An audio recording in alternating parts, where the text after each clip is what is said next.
உயிரை பணயம் வைத்து ரயில் போர்ஸ் ஒன்னில் பயணத்தை தொடங்கிய மோடி என்ன நடக்க போகிறதோ பதறும் உலகத் தலைவர்கள். கண் கலங்க வைத்த மோடி. உக்ரைன் ரஷ்ய போர் 2 ஆண்டுகளுக்கு மேலாக தொடர்ந்து வருகிறது.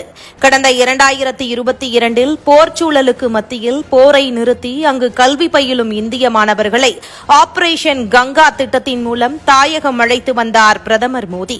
மேலும் இந்த போர் விவகாரத்தில் எந்த நாட்டிற்கு ஆதரவாகவும் எதிராகவும் முடிவுகள் எடுக்காமல் அமைதியின் பக்கம் நின்று போர் சூழலை நிறுத்த இரு நாடுகளுக்கு இடையே பேச்சுவார்த்தை செய்து வருகிறது இந்தியா. அதன் முதற்கட்டமாக கடந்த மாதம் ரஷ்ய பயணம் செய்தார் பாரத பிரதமர் நரேந்திர மோடி.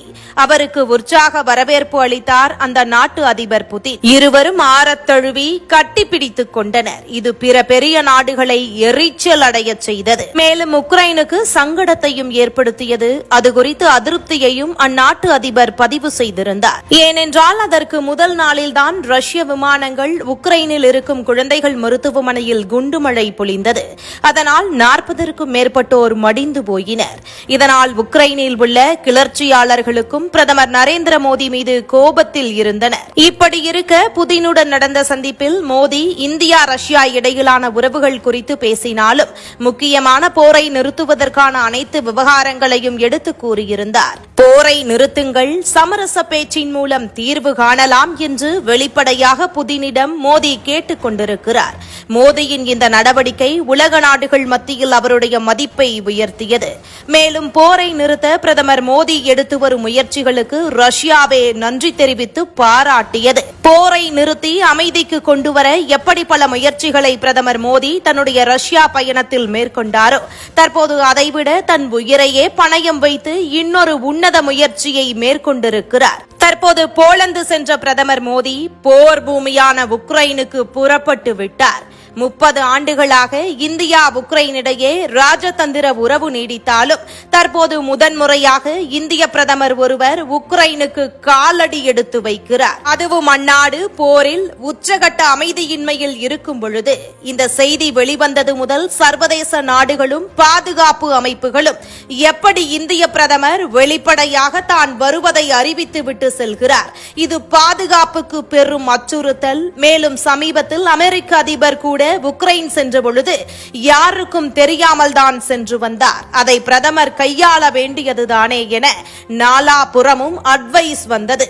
ஆனால் பிரதமர் நரேந்திர மோடியோ நான் செல்வது உக்ரைனை பயன்படுத்தி ரஷ்யாவை எதிர்க்கும் அற்ப அரசியலுக்காக செல்லவில்லை. குண்டு தாங்கும் பூமியில் பெண்கள் குழந்தைகள் என பாரபட்சம் இல்லாமல் இறந்து போகும் பூமியில் அமைதியை நிலைநாட்ட செல்கிறேன், எனக்கு ஒன்றும் நேராது என்பது போல் நேரடியாக அறிவித்து இன்று உக்ரைனுக்கு பயணத்தை தொடங்கிவிட்டார் பிரதமர் மோடி. பிரதமரின் இந்த உன்னத நடவடிக்கை அவருடைய உன்னத நோக்கத்தால் பிறந்த தைரியத்தை எடுத்து காட்டுகிறது.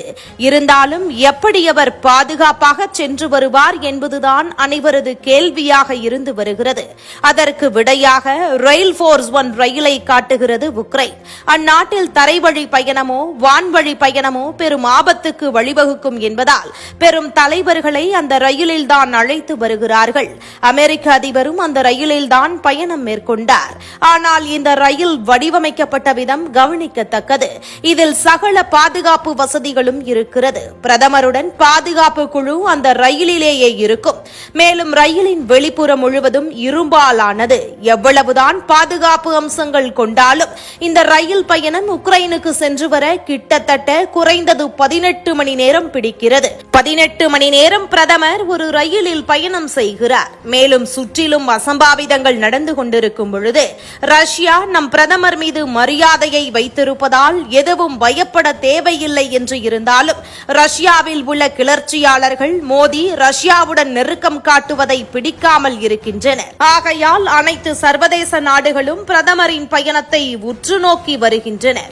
ஆனால் பிரதமரின் நோக்கமோ உடனடியாக இரு நாட்டுக்கு இடையே போரை நிறுத்த வேண்டும், நிம்மதியாக அந்நாட்டு குடிகள் வாழ்க்கையை நடத்த வேண்டும் என்பதுதான். இதற்காக அந்நாட்டு அதிபர் ஜெலன்ஸ்கியிடம் பேச்சுவார்த்தை நடத்தச் செல்கிறார் மோடி. உலகில் எந்த ஒரு சூப்பர் பவர் நாடுகளும் பிற நாடுகளில் ஆதிக்கம் செலுத்த தங்களுடைய பொருளாதார வலிமை மற்றும் பாதுகாப்பு வலிமையை பயன்படுத்தி முன்னேறும். ஆனால் இந்தியா மட்டும்தான் உலகில் உள்ள பெரிய நாடுகளில் எந்த நாட்டின் மீதும் வீணாக பாதுகாப்பு மீறல் செய்யாமல் இந்த மண்ணின் ஆன்மாவான அமைதியை போதித்து மென்மையாக உலகிற்கும் வெளிச்சத்தை அளித்து வருகிறது. அதற்கு முழு தகுதியுடைய பிரதிநிதியாக பிரதமர் நரேந்திர மோடி இருப்பதுதான் இந்தியாவிற்கும் நம் மக்களுக்கும் பெருமையாக இருக்கிறது என்று சர்வதேச அரசியலை உற்று நோக்குபவர்கள் பிரதமர் நரேந்திர மோடியை மூன்றாவது முறையாக பிரதமர் மோடியை தேர்ந்தெடுத்த இந்திய மக்களையும் பாராட்டி வருகின்றனர். இதுபோன்ற முக்கிய நிகழ்வுகள், அரசியல் தகவல்களை ஆழமாக மாறுபட்ட கோணத்திலும் அறிந்து கொள்ள மறக்காமல் உங்கள் TNS24 டிஜிட்டல் பக்கத்தை பின்பற்றிக் கொள்ளவும். உங்கள் ஒவ்வொரு ஆதரவும் இதுபோன்ற பல நிகழ்வுகளின் பின்னணியை அறிய உதவும்.